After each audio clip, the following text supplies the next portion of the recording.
آج ایک اہم بات پر گفتگو کروں گا۔ جیسے کہ آپ لوگ جانتے ہیں کہ سوشل میڈیا کے اندر ایک عورت کی تصویر بہت زیادہ اور بہت تیزی سے وائرل ہو رہی ہے۔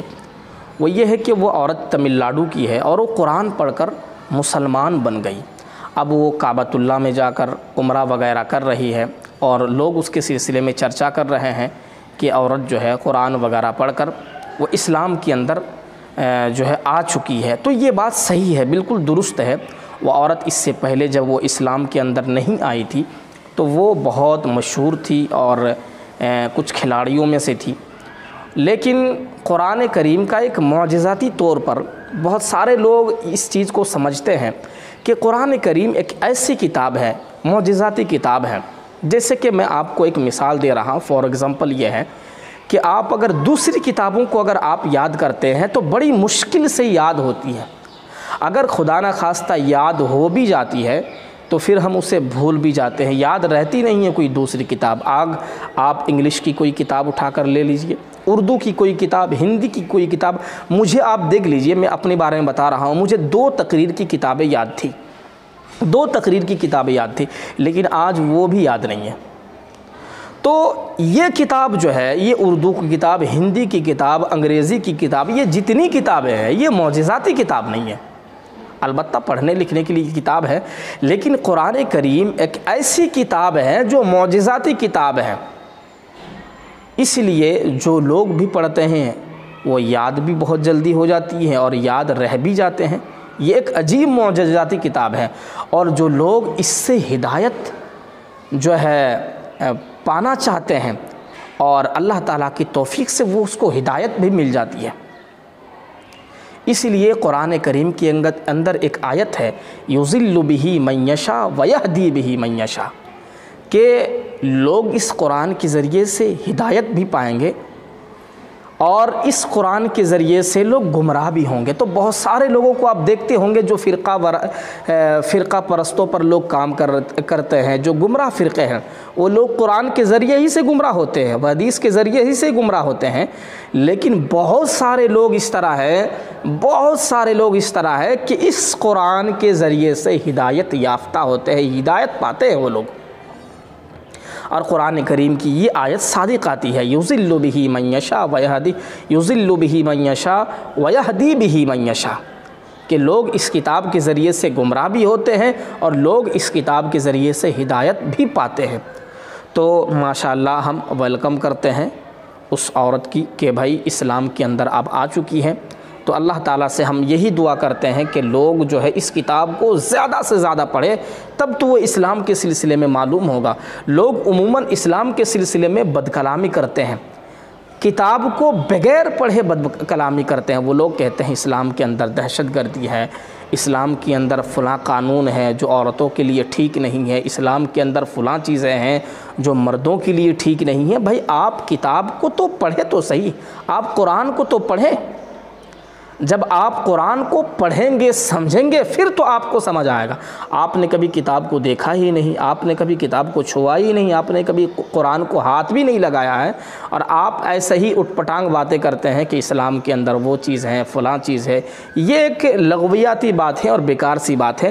اس لیے اسلام کو سمجھنے کے لیے آپ کو قرآن پڑھنا پڑے گا، جس طرح اس عورت نے اس قرآن کے ذریعے سے جو ہے ہدایت پائی ہے اور اس قرآن کو پڑھا ہے۔ تو اس لیے میں آپ لوگوں سے بھی کہنا چاہتا ہوں جو اسلام سے تعلق نہیں رکھتے ہیں اور اسلام کے اندر وہ آنا چاہتے ہیں، تو وہ جو کلچر ابھی کے دور کے جو مسلمانوں نے اختیار کیا ہے، آپ اس چیز کو نہ دیکھیں، کیونکہ عموماً اسلام کے اندر جو کھل کر بیان کیا ہے وہ کتاب و سنت کے اندر موجود ہے، قرآن اور حدیث کے اندر موجود ہے۔ اب ان دونوں کتابوں کو پڑھ لیں، پھر آپ کو سمجھ آئے گا کہ اسلام کی تعلیمات کیا ہیں۔ لوگ دنیا کے اندر خراب بھی ہوتے ہیں اور اچھے بھی ہوتے ہیں، تو آپ دیکھتے ہوں گے اسلام کے اندر جو لوگ فالو کرتے ہیں تو وہ بھیانک انداز میں وہ فالو کرتے ہیں اور اسلام کے علاوہ کسی چیز کو پسند ہی نہیں کرتے ہیں۔ لیکن جو لوگ اسلام کے اندر رہ کر پھر وہ دوسری چیزوں کو کرتے ہیں جو غیروں کا کام ہے اور شیطان کا کام ہے، آپ اس کو نہ دیکھیں۔ اب اگر کوئی مسلمان ہو کر فلمیں بنواتا ہے، مسلمان ہو کر کوئی گندا کام کرتا ہے، تو آپ یہ نہ سمجھے کہ یہ اسلام ہے، نہیں، بھائی یہ تو اسلام کے اندر رہ کر وہ آدمی غلط بن گیا ہے، اب وہ اسلام کا نام تو لے رہا ہے لیکن اصل میں وہ شیطان کا کام کر رہا ہے۔ اسلام کے اندر کوئی سبق ایسا نہیں دیتا کہ آپ شیطان کے جو ہے نقش قدم پر چلیں۔ لوگ عموماً اسلام کو برا بھلا کہتے ہیں، دیکھو بھائی اسلام کے اندر کوئی کمی نہیں ہے، الحمدللہ ساری چیزیں ہمیں ملی ہے۔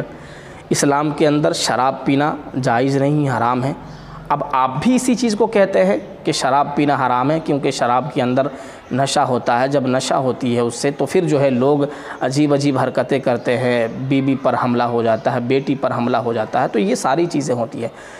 اسلام کے اندر زنا، جو کسی لڑکی کے ساتھ سیکس کرتے ہیں، یہ چیزیں حرام ہیں بغیر پرمیشن کے یا کسی پرمیشن کے بغیر بھی اور پرمیشن کے بھی، یہ دونوں چیزیں اسلام کے اندر حرام ہیں جب آپ نے نکاح نہیں کیا ہے۔ اگر آپ نے نکاح کیا ہے تو پھر آپ اس کے ساتھ صحبت کریں، لیکن نکاح کے بغیر آپ چاہے اس لڑکی سے پرمیشن لے یا بغیر کسی پرمیشن کے آپ اگر سیکس کرتے ہیں تو پھر یہ اسلام کے اندر حرام ہے۔ تو بھائی یہ چیز تو اسلام جو ہے سکھاتی ہے لوگوں کو یہی سبق دیتی ہے اسلام، تو آپ اس چیز کو سمجھیں۔ لوگ کہتے ہیں مدرسوں کے اندر پتہ نہیں کس چیز کی تعلیم دیتی ہے، لوگ سوچتے ہیں کہ آتنکوادی کی تعلیم دیتی ہے۔ آپ مدرسوں کے اندر جا کر تو دیکھیں، اسلام کے اندر وہی سبق ہے جو آپ بھی چاہتے ہیں، بس فرق یہ ہے کہ آپ ہر کسی کو خدا مانتے ہیں اور اسلام میں صرف ایک ہی خدا ہے۔